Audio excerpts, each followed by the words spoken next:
Hello and welcome to a special interview for The Wire.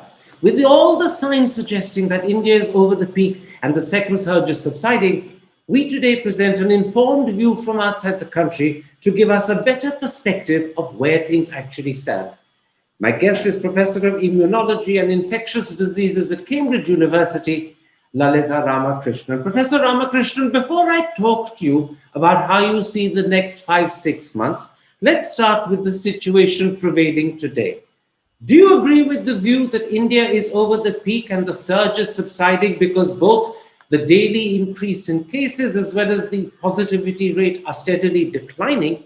Or are you concerned about the fact that India is doing nowhere near enough testing for a country its size, and we don't have a clear idea, leave aside a good idea, of how the disease has spread through rural India? First of all, thanks for inviting me to speak to you. I think that complacency would be imprudent at this moment.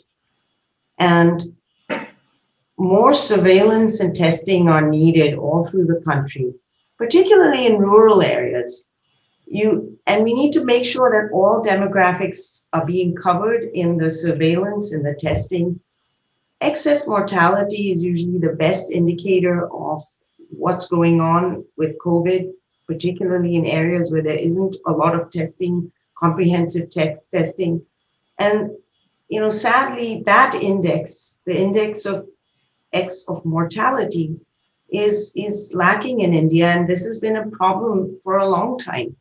So even at baseline, this index is lacking. So I would not be lulled by small drops in mortality and testing, because you don't know what your denominators are. We don't know that we're covering everything. We don't know where the epidemic is spreading. And I think maybe the best way to think about this is to think about what the disease has done in other places. For example, in the United States, the first cases were in Seattle, Washington, which is where I actually spent much of my life. And then, there was a big wave there. And then a second wave that probably came independently was in New York. And people were a little complacent at the beginning because it was thought to be a big city problem. But actually, then it started moving to other states. And the places that first had it managed to control it. So this virus is a persistent virus. It's not going to go away that easily. So you're saying that at the moment, India shouldn't take too much comfort from the fact that the daily cases are shrinking, and they've shrunk, by the way, from a peak of 414,000 to just about 257,000 today. You're saying don't take too much comfort because this is a virus that can surge again. You have to be diligent. You have to make sure your testing is done. You have to make sure you're accurate about the denominator. That's what you're saying. Yes, I'm saying that you can certainly take the diminution in the number of cases into account in your thinking, but you should be thinking about whether it's spreading to other areas, what's going on in these other areas, and one should be really vigilant about looking for surges in other places if one is to go by what has happened in the United States, in Britain, in Europe. Let me talk to you about the B.1.617.2 strain of the Indian mutant, which is a cause of considerable concern in India, and it is also a cause of considerable concern in Britain, where you are. Unfortunately, our politicians and scientists seem to be reluctant to talk to us about this strain. That's not the case in your country. So let me begin by asking you, is B.1.617.2 more infectious and therefore more worrying? Or are those reports exaggerated? It definitely seems to be more transmissible. As you know, Britain is doing a lot of testing. It's probably the country that's doing the most testing. It's got the best handle on viral testing and viral and sequencing. And it's getting pretty clear that, so for example, in the last week, there was 100% increase in the B.617 strain. and it's predicted to become the dominant strain here, overtaking the so-called British strain or Kent strain very quickly. And actually, many people feel that it's probably already the dominant strain. So there's no question that it's very transmissible, even more so than the British strain, which was already more transmissible. Let me then ask you a second question. Is B16172 likely to lead to more serious illness? Or does the data, such as it is, not suggest a clear answer at the moment? I would say that we do not have enough data to say anything about that. However, the early studies from the so-called British variant are already, the B117, are already pointing to even that variant. Initially, that variant was thought to be more transmissible, but not more lethal or not more serious. And early studies are showing that actually it's probably got more lethality as well. So that's a different variant. Now so there's no reason to be complacent again about the B617 variant. Okay. And in fact, early data there are no real data, but anecdotal reports from India are concerning. Young people are getting sick and dying. We hear reports all the time. We have friends who've lost people at young ages. Pediatricians are talking about infants coming with COVID. Those are reports that we have access to and we've seen in the papers. I was wondering whether you can give us a British perspective. But you're saying Britain has no data to confirm or to reject the assumption that B16172 will lead to worse illness. There's no data to back that. There's no data, but I think the anecdotal data should be treated with as a sign that we should be concerned. What about what for many is the key question? Is B16172 more resistant to vaccines? Several experts we've spoken to have said it's less sensitive. The question is, how worrying would that be? All right. So in Britain, the epicenters of the new variant, the 617 variant, are in places, Bolton, Bedford. And so they've been trying to look there. They're, of course, very concerned about this.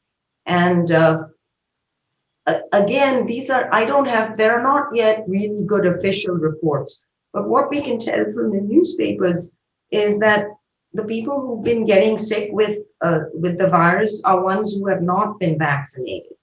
So this should be comforting. And there was a leaked report that the Guardian published that there was a nursing home where there were 15 cases, a nursing home in Bedford, I think, or maybe Bolton, I think. And there were these cases. However, none of them were hospitalized. So that is somewhat comforting. So I think that right now, what we should take away from this is that it is more resistant to vaccination, but perhaps not enough to make the vaccine ineffective.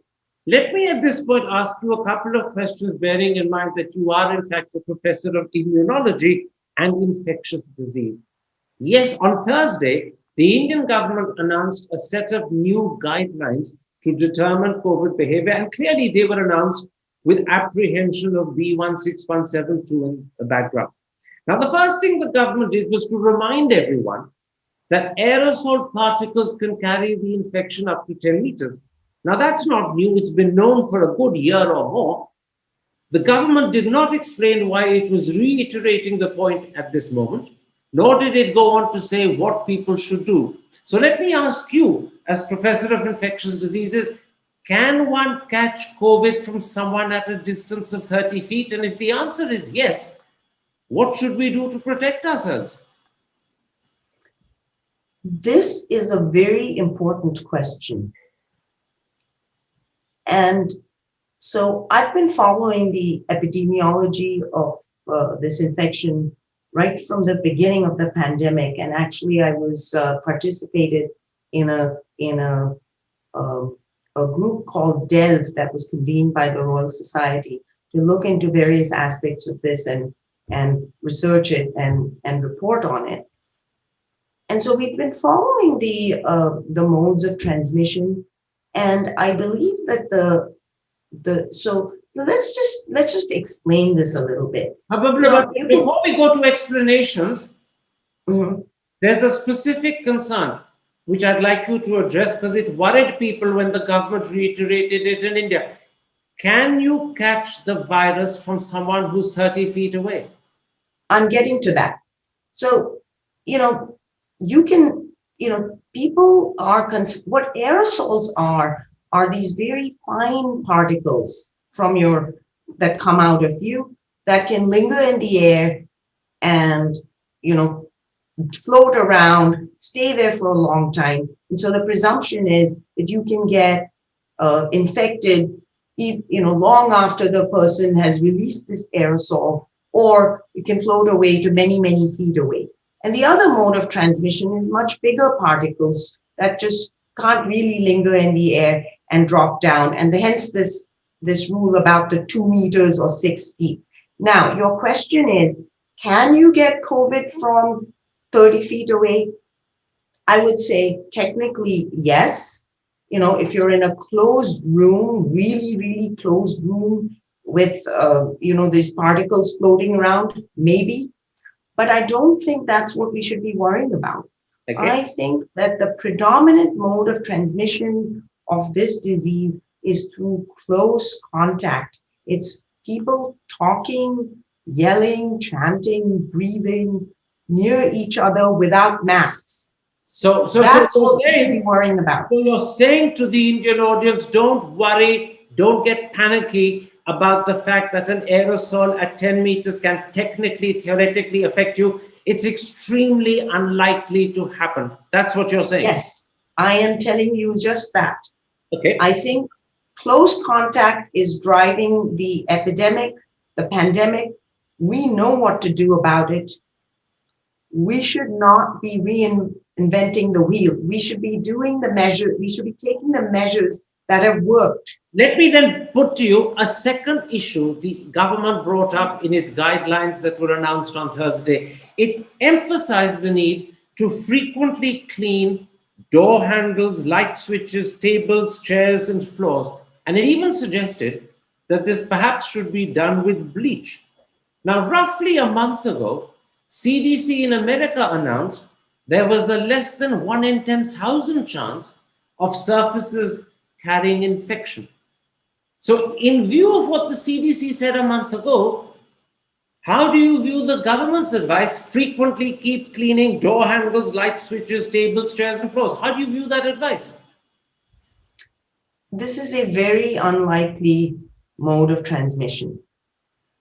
This should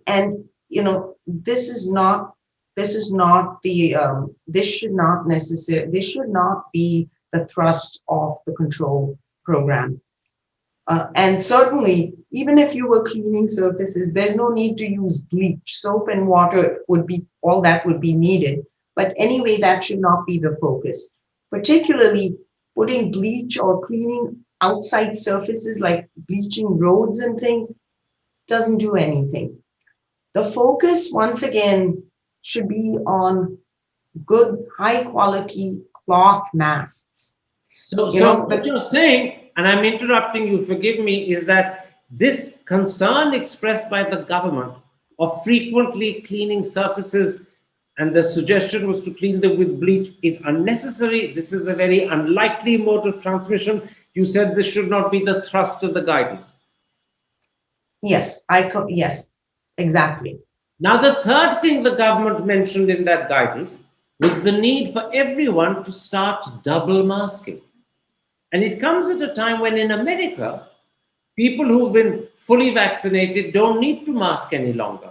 And indeed, in your own country, Britain, at schools and universities, there's a reduction on the need of masking. That is also the case in restaurants, and presumably that's the case in cinema halls and theaters that are opening. So what do you make of the Indian government's advice to double mask? Yep. So Karan, I should point out that while I'm very grateful to Britain, they've given me a job and I work here, but it's not my country. Okay. I'm not British. No. What I meant was the country from where you're speaking. Yes. Yeah. Yes. Yes. So, that, look, there are two parts to your question.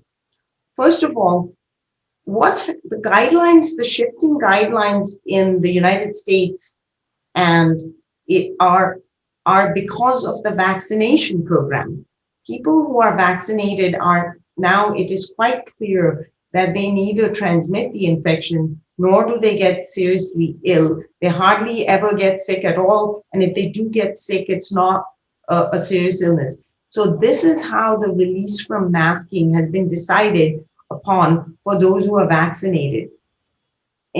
Similarly, same thing in Britain. Britain is slowly opening up its society, although they're not going about it quite in the same way as the United States, based on the fact that a very large fraction of the population has been vaccinated, including particularly the vulnerable population. And so you can't use that to make, that is a completely different situation. But so now the second part of your question is about double masking. Look, I would say that double masking, maybe double masks would help a little bit, but I don't think they're practical. And single, good, well-fitting cloth masks, they can be homemade, but they actually prevent a lot of the transmission. And in the early days of the pandemic, in Asia, in Britain, people were using cloth masks, surgical masks, and that stopped transmission. So I don't think we need to go to the route of double masks and N95 masks. We just need to get people in single masks.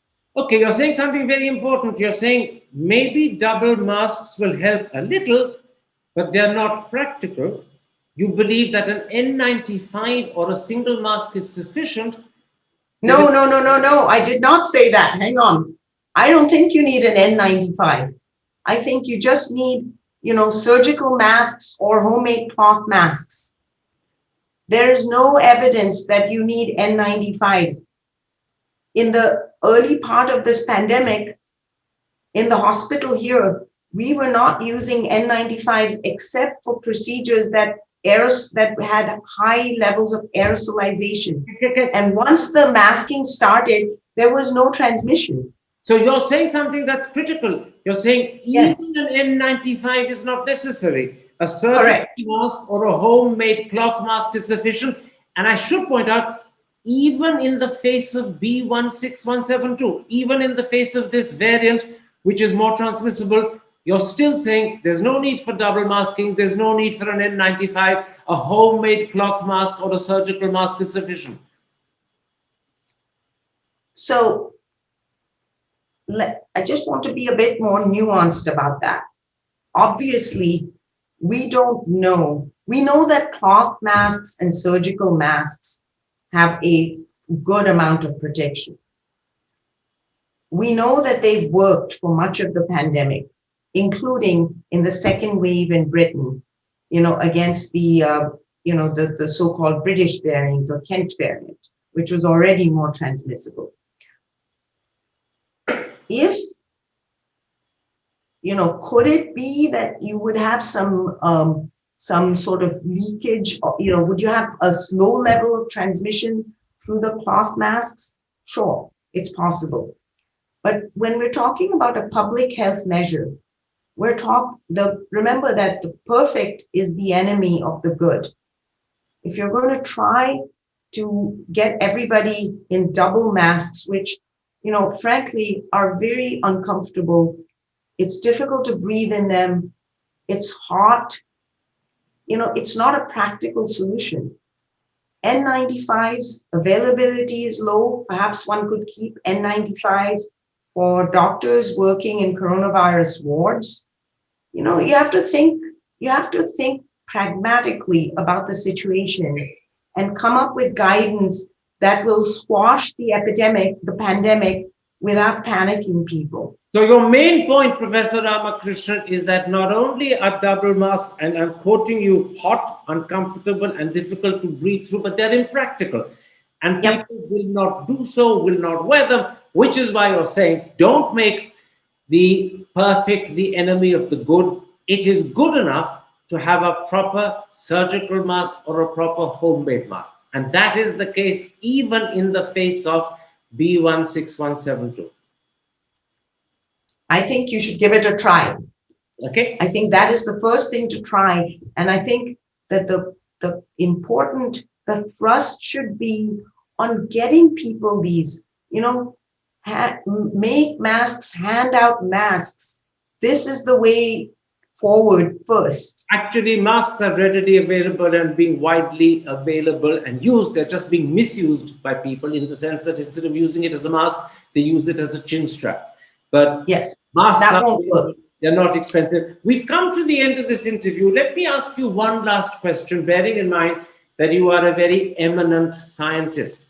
There's no doubt that internationally, India's image has taken an incredible knock. But I want to ask you as an academic, how much it suffered in scientific circles. Look, scientists don't set much store on governments. We are interested in scientists, and that's who we care about. And I can only say a couple of things here. One is that the overwhelming feeling of people, infectious diseases, scientists, coronavirus scientists and clinicians here with regard to India has been one of great concern and wanting to help. And everybody's been in this position, and so I think that's the main thing. And as for me, I have ongoing collaborations long term with clinicians and clinician scientists in India, particularly in Tamil Nadu at the National Institute of TB Research and at Christian Medical College in Vellore. And, I have a very high regard for those clinicians and scientists, and my regard for them has not changed.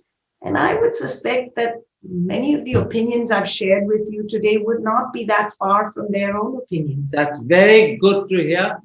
I'm very glad that as far as the scientific community is concerned, the image of India has not fallen anywhere near as dramatically as the image of India has fallen in the eyes of the Western press. I thank you for making time available for us, Professor Ramakrishnan. I appreciate this. Take care. Thank you. Thank you.